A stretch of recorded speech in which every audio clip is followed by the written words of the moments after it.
Hey guys, it's Will here. I just want to do a quick video, hopefully, on the markets themselves. So I think I mentioned in previous videos, this is the Nasdaq, so this is kind of the worst one right now. We had a hanging man,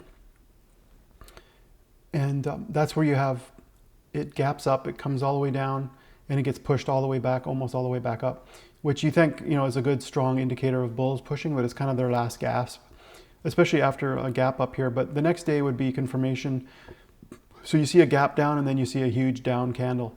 So I use the 8 EMA, it's called the T line, as a decision point, and also if there's a break of the downtrend, of the uptrend. So a gap down with start, after a hanging man and start to go down here would be probably a good sell indicator. But if you want to wait till the end of the session, then you would close. You would see it close down below. So this would be a point to get out, either up here, or you definitely want to put a stop up here or sell some of your stocks. So, but once it closed down here, you'd essentially be out, or at least, and then another day you could wait, see what happens. But we had another gap down. So at this point, I'd be out, but technically a downtrend would occur when you have a lower high and a break of the low here. So when you see, after you see this bounce off the 50, you can be encouraged because you get that support at the 50-day moving average, and it starts to come up. So you might be tempted to jump in, but what I do is I wait until we're above the 8 EMA here as part of my requirements. So I didn't do anything. I was just waiting because I was in cash.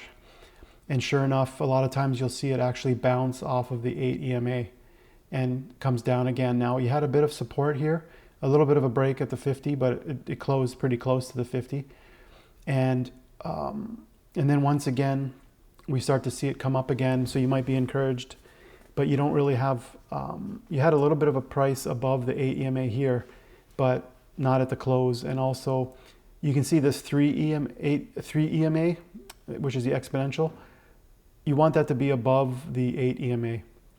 So even though you have some recovery, the 3 hadn't crossed back up above the 8. So I still was out of this trend. The other thing is, with a recent high here, you wanted to see it break up above that. And then when that failed, you developed a lower high right here. So I've got this horizontal line here. And then, so that's another bad sign, is when it tries to come up, it doesn't reach that point, and then it comes back down. The next spot to be watching is this point here where I have a horizontal line. So we had this wick touch right here, and then we had on yesterday we had it open right, and it went up and came back down, but it basically was supporting at this point. And then today we had a bit of a gap up, and then it's been going down, and now we're breaking below this. Now we don't know exactly, it's 1 o'clock Eastern right now. We don't know where it'll close, but this is another bad sign. So there's a bunch of scenarios that I want to, you put all these factors together, and we're in a pretty good downtrend right now. Other things that I don't talk a lot about on this channel is a MACD. So I'm using price percent oscillator, but it's similar to a MACD.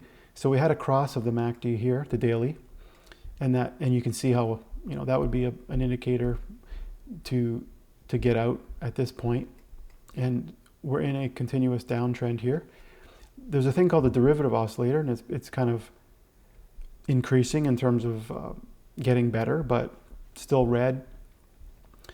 And so those are the things that all indicate kind of a bad scenario. If you want to get into an inverse trade, you can look at things like PSQ, which is an ETF.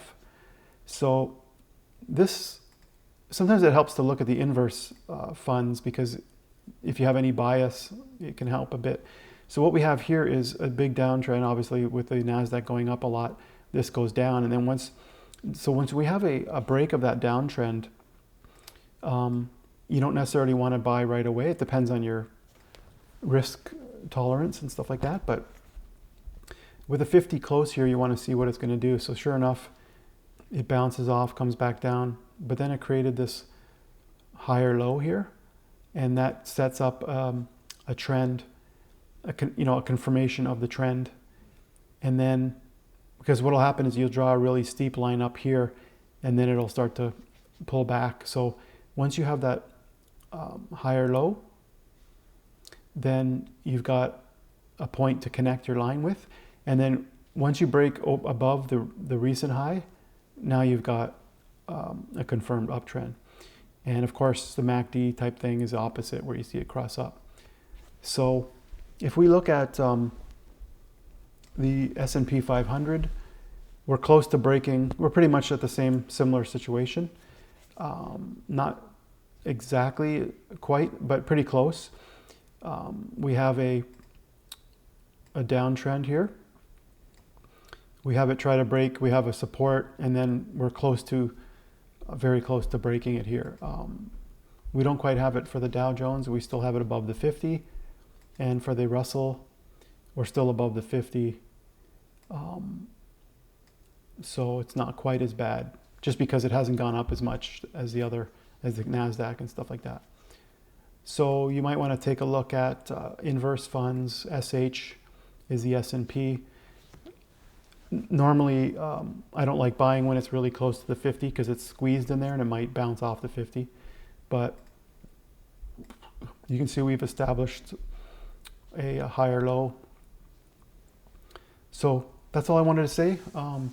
Not looking great for especially the Nasdaq, and so I would just wait it out. And you could, of course, look at individual stocks, but with a market like this, it's a bit risky to be picking and choosing. But hope you guys like that. We'll talk to you in the next video. And if you want to get a free trial of this software, which is TC2000, or check out a chat room for candlestick trading and a course on trading, check out the description below. I've got links there for you. Talk to you later.